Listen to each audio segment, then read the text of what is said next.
El secretario de Hacienda para en seco el golpeteo político de Movimiento Ciudadano y les revira: México no compra vacunas de segunda. No estamos comprando vacunas de segunda, déjenme decirlo claramente, respondió el secretario de Hacienda, Arturo Herrera, ante las dudas sobre la seguridad de la vacuna rusa Sputnik V, de las cuales el gobierno de Vladimir Putin ofreció 24 millones de dosis para México. Durante una reunión virtual con la bancada de Movimiento Ciudadano en la Cámara de Diputados, acotó: la técnica que usaron los rusos es idéntica a la que usaron los de AstraZeneca. Tampoco es que se están inventando. Hay número limitado de técnicas. Las vacunas, con excepción de la de Pfizer, están utilizando técnicas muy parecidas. En la reunión, que se transmitió vía redes sociales, dijo que el gobierno del presidente Andrés Manuel López Obrador se enfoca en traer al país el mayor número de vacunas lo más rápido posible. Detalló que la mayor parte de las vacunas, por ejemplo, las de la influenza, tienen un nivel de efectividad de entre 40 y 50%, mientras que las obtenidas mediante los contratos con farmacéuticas para México tienen niveles de eficacia superiores a 94%. Hay solamente una vacuna que no estamos contratando, no voy a decir su nombre, que se está distribuyendo en muchas partes del mundo, que tiene un nivel de eficacia de 65%, abundó. Herrera señaló que algunos países sí la están aplicando porque es más eficaz que la de la influenza y en el contexto macro servirá porque 65% de quienes la reciban tendrán algún tipo de anticuerpos, pero el 35% no. A nivel mundial es más un volado. Eso no lo estamos haciendo nosotros, expuso el secretario y noqueó al partido golpeteador de Movimiento Ciudadano. Informó Mr. Politicón, nos vemos el próximo video. Y cerramos esta ronda con la pregunta de Geraldine, quien es secretaria de la Comisión de Economía. Adelante, Geraldine. Buenos días, gracias, don Ante, por darme la palabra. Y señor secretario, pues lo saludo con mucho respeto. Y bueno, pues yo sí tengo algunas dudas. Por ejemplo, usted mencionó que se compraron los respiradores, pero hoy en el periódico hablan de que hay un 40% más de fallecimientos. Y yo he escuchado y lo he visto en diversos medios que se habla de camas, pero camas, pues camas que podrían ser la cama de un hotel o la cama de tu casa, no camas de terapia intensiva. Entonces, realmente, ahí cómo están fortaleciendo la atención a las personas con el gran número de fallecimientos que están habiendo en el país. Por otra parte, también he escuchado que la mejor vacuna es la de Pfizer y la de Moderna, y que la de Sputnik la rusa no, lo he escuchado de varios doctores especialistas, infectólogos, epidemiológicos, pero se me fue la palabra, bueno, ya me entendieron. He escuchado que la vacuna no es la mejor. Entonces, yo sí quisiera, pues, exhortarlos. Creo que es un momento en el que México requiere de salvar vidas, antes que nada. También otra de las cosas, se habla de la informalidad con mucha naturalidad cuando es tan importante, de verdad, combatir la informalidad. El tributo es algo elemental para que las comunidades vivan en armonía en toda la historia de la vida, ¿no? Creo que es muy importante y eso también impacta en el que muchas personas no tengan ningún tipo de seguridad social. Entonces, creo que ahorita el momento de la economía no es como para poner algún régimen más de impuestos, pero también considero que está muy fuerte la carga para muy poco, un sector muy pequeño de la sociedad que lleva la carga fiscal y realmente pues, no se le están dando la ayuda que estas microempresas y esta microeconomía la requiere. Entonces yo creo que también pues hay que tomar en cuenta esto porque definitivamente pues muchas empresas están cerrando y cada día va a haber menos tributo si todas estas empresas que llevan la carga cierran. Entonces al respecto también me gustaría saber pues su punto de vista. Muchas gracias. Muchas gracias, Geraldine. Voy a la pregunta que hizo Tonatiu, que tiene que ver con la velocidad de la recuperación. Esa es la mejor forma de ponerlo. Esto es una carrera de autos, ver qué se puede hacer más rápido. Si poner vacunas que hace que se caiga inmediatamente o si la pandemia toma esto. Hiciste referencia a la zona metropolitana, Jalisco y también Nuevo León, y no es extraño que estos sean los ejemplos específicos, porque la pandemia para para aumentar su velocidad de contagio necesita de densidades. Entonces son las grandes zonas metropolitanas donde se están dando los contagios. En todos los países, y yo hice ayer una revisión, por ejemplo, de los criterios en todos los estados de Estados Unidos, porque en los estados de Estados Unidos se les dio la libertad de determinar cuál iba a ser el orden de prelación. En todos ellos generaron un sector que es el prioritario. En la mayor parte de los sectores, el sector prioritario es casi exclusivamente el sector como en México, el de los médicos, enfermeras, etcétera. En algunos ya incorporaron el llamado sector de primera respuesta, que son los policías, los bomberos. En algunos de los estados, el sector de primera respuesta incluye a los trabajadores de los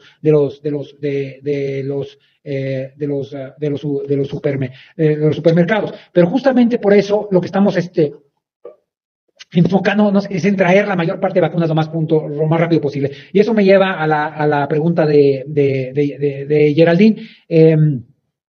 Primero, nosotros no estamos comprando vacunas de segunda, ¿no?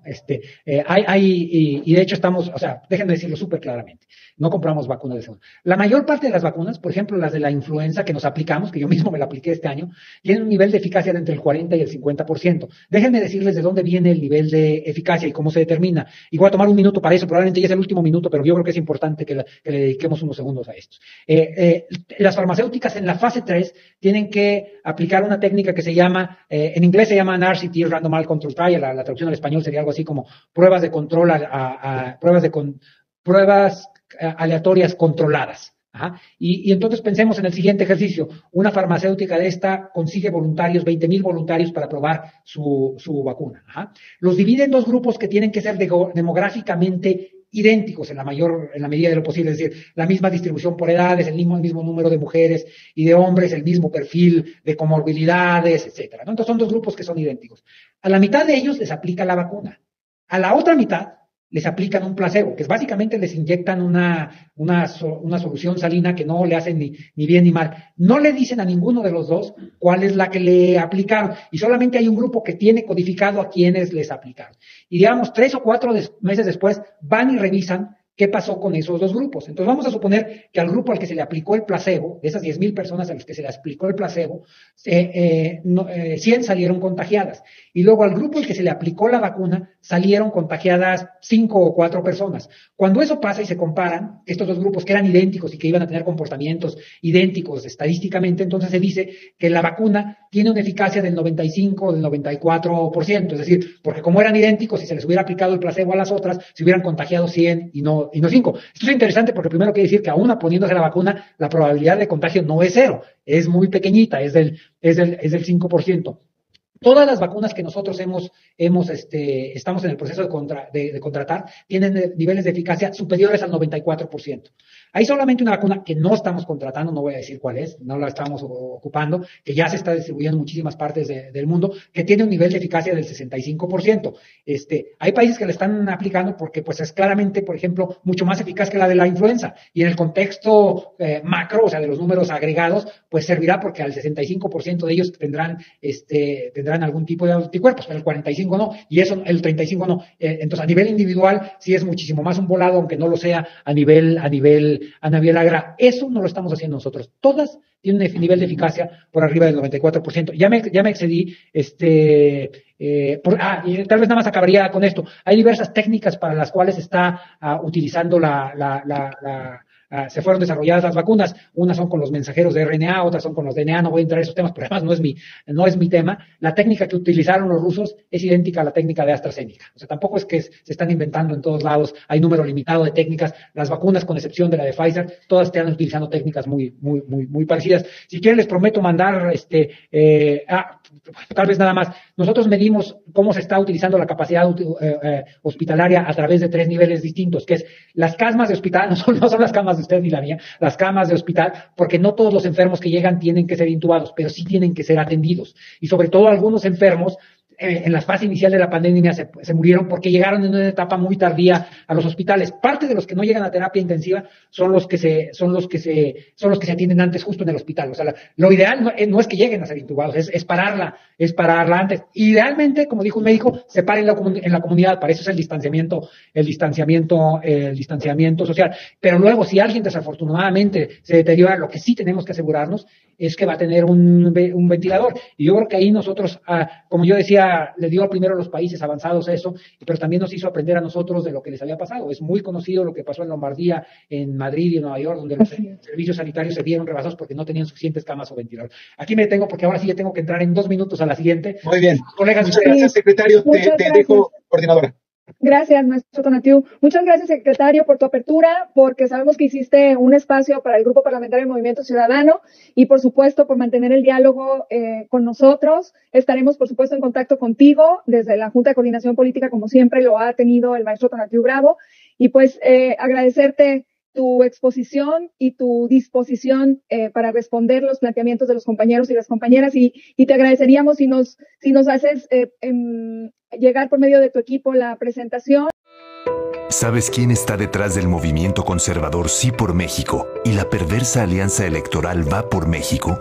Nada menos que Claudio X González, empresario que financió en 2006 la campaña de guerra sucia contra Andrés Manuel, donde invirtieron miles de millones de pesos mintiendo que era un peligro para México, para después robarse la elección. En 2012, orquestaron una nueva guerra sucia y compraron la presidencia. Y en 2018, hicieron todo para impedir el cambio que México necesitaba. Él ha sido un gran beneficiario de contratos millonarios en los gobiernos corruptos neoliberales, y desde hace años pretenden comprar la vida pública con el poder económico. Este 2021 nuevamente hará todo para detener la Cuarta Transformación. Él es el verdadero jefe de la tóxica alianza electoral del PRIAN, a quienes somete y manipula a su voluntad.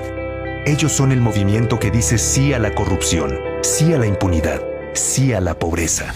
En los gobiernos de Morena, nos ocupamos de quien más lo necesita, entregando los apoyos directo a la gente y combatiendo la corrupción. Extirpemos al PRIAN. Morena es la esperanza de México.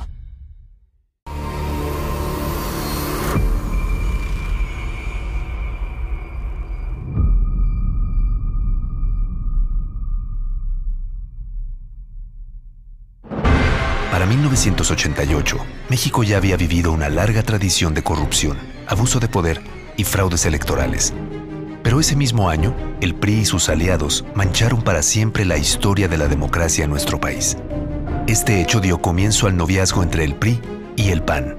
A que hubieron irregularidades, por supuesto, se señalaron.